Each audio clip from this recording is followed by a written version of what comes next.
Bonjour tout le monde, dans cet exposé, on s'intéresse à l'impact de l'apport solaire sur la consommation d'énergie et le confort thermique. Donc, comme plan, on va voir au départ la présentation du bâtiment étudié et en même temps la problématique. Après, on va voir une partie de simulation. Ensuite, une partie expérimentale, bien étude expérimentale. Et finalement, une solution proposée pour corriger un problème d'une chambre mal orientée. Alors, comme introduction, donc vous savez que le bâtiment est un grand consommateur d'énergie avant le transport et l'industrie, et on peut noter que dans les pays développés, le bâtiment consomme plus que 40% de l'énergie. Donc, pour nous, le bâtiment représente un bon gisement pour économiser de l'énergie. L'objectif de ce travail donc, sera divisé à une partie de simulation qui permet, grâce à MATLAB Simulink, de faire une simulation de flux solaire qui arrive au niveau d'une chambre. Après, une étude expérimentale ou bien une étude comparative entre deux chambres. Et on va utiliser ici la carte Arduino et des capteurs de la température et des millilitres. Et finalement, dans ce travail, on termine par une solution qui permet de corriger le problème d'une chambre qui est mal orientée. Alors, on commence par la présentation du bâtiment étudié. Le bâtiment étudié se trouve à Kinetra, la ville de Kinetra au Maroc. Donc, le problème qui se pose, qu'il y a deux chambres. La première chambre sera notée N et la deuxième chambre sera notée S. Pour la chambre orientée sud, plus de confort thermique par rapport à la chambre nord. Donc, nous, on a deux chambres équivalentes au niveau de la taille, bien au niveau du volume, mais l'orientation n'est pas la même. Donc, on s'intéresse par une étude comparative expérimentale entre les deux chambres. Donc, voilà l'expression, ou bien le gain solaire, ou bien le flux solaire total atteignant une chambre. Donc, le gain solaire, ou bien le flux solaire total est la somme des trois contributions directes, diffuses et absorbées. Et voilà une relation qui résume toutes les contributions de flux solaire pour une chambre. Alors, pour notre chambre, ou bien pour la partie de simulation, qu'est-ce qu'on va faire? On va prendre la même chambre, la même taille, et on va la supposer dans les quatre directions. Au départ, nord, est, sud et ouest. Et on va voir la différence entre les quatre orientations. Donc, pour la partie simulation, donc voilà le schéma qu'on peut établir à l'aide de MATLAB Simulink. Donc ça, c'est pour une chambre. Qu'est-ce qu'on va faire? On va refaire le même schéma pour les quatre chambres. Seulement, on va changer les paramètres qui caractérisent chaque orientation. Et bien sûr, on utilise des paramètres qui caractérisent chaque orientation ou bien la chambre. Et on trouve ce schéma qui regroupe les quatre chambres ou bien les quatre orientations ou bien les quatre configurations. Et pour le résultat qu'on va trouver, vous voyez ici l'évolution de gain solaire en fonction de temps, c'est-à-dire pendant 24 heures, l'évolution de gain solaire qui arrive au niveau de chaque chambre en fonction de l'orientation. Donc, comme vous voyez ici, le sud, c'est le plus grand, c'est normal parce que c'est l'orientation la plus favorisée au niveau de gain solaire ou bien l'apport solaire. Et pour l'est et l'ouest sont comparables et l'un déphasé par rapport à l'autre. Et on trouve à la fin l'orientation nord. Et si vous voulez, on peut calculer le flux cumulé à l'aide de cette relation et ça permet d'avoir pendant 24 heures le flux cumulé sur chaque orientation, ou bien chaque chambre s'est posée dans une orientation bien déterminée. Et au niveau de pourcentage, si vous voulez, vous voyez ici c'est 40% pour l'orientation sud, 24 pour l'orientation est, 23 pour l'orientation ouest, et il n'y a que 8% pour l'orientation nord. Ça c'est au niveau de flux solaire cumulé dans chaque chambre. Alors, donc l'orientation sud, comme vous voyez, c'est une orientation la plus favorisée par rapport aux autres en termes de gain solaire.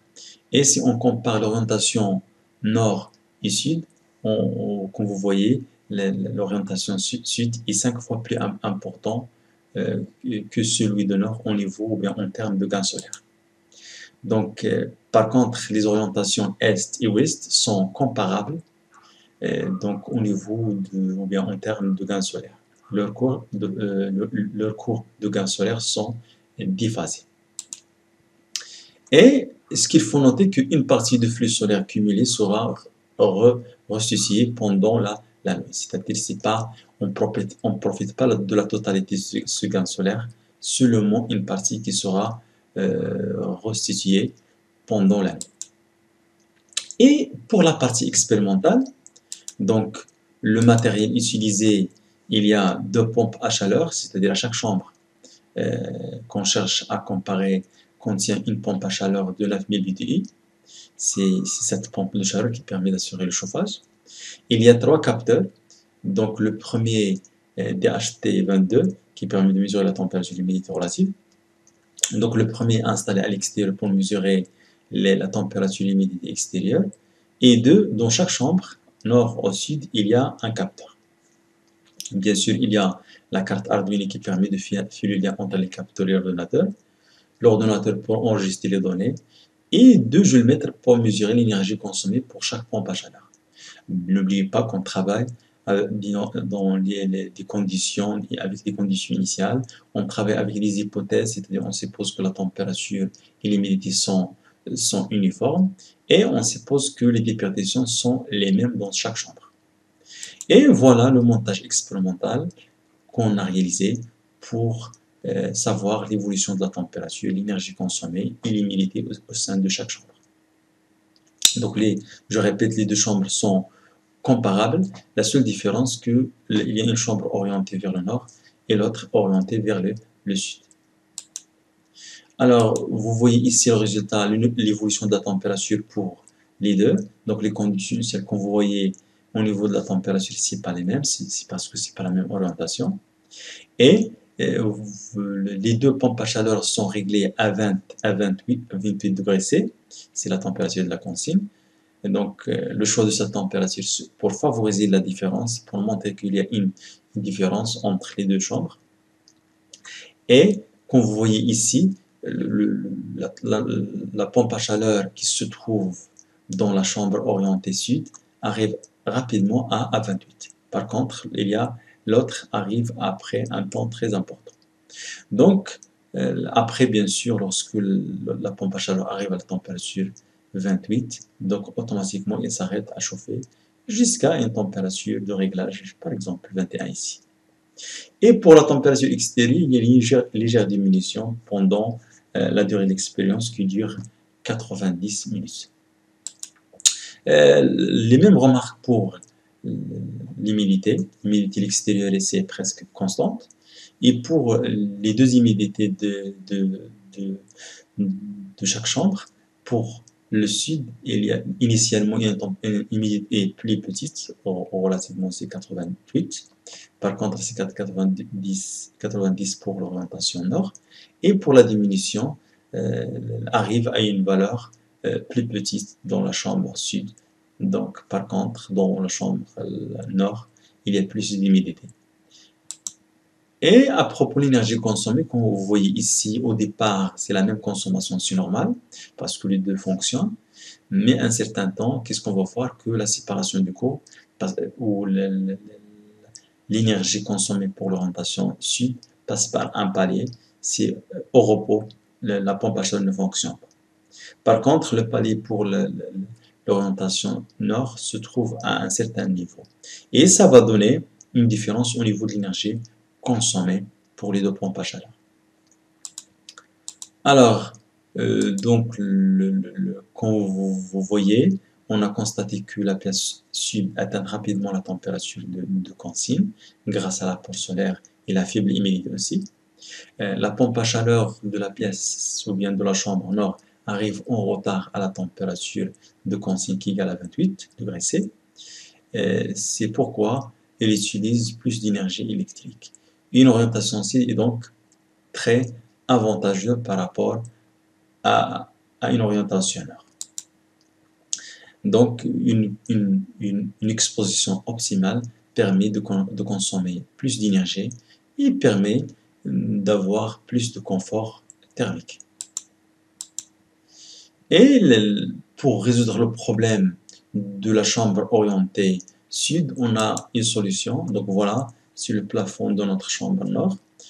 Donc on a pensé à un algorithme qui permet de calculer la taille d'une fenêtre au niveau de la toiture, de notre chambre orientée nord.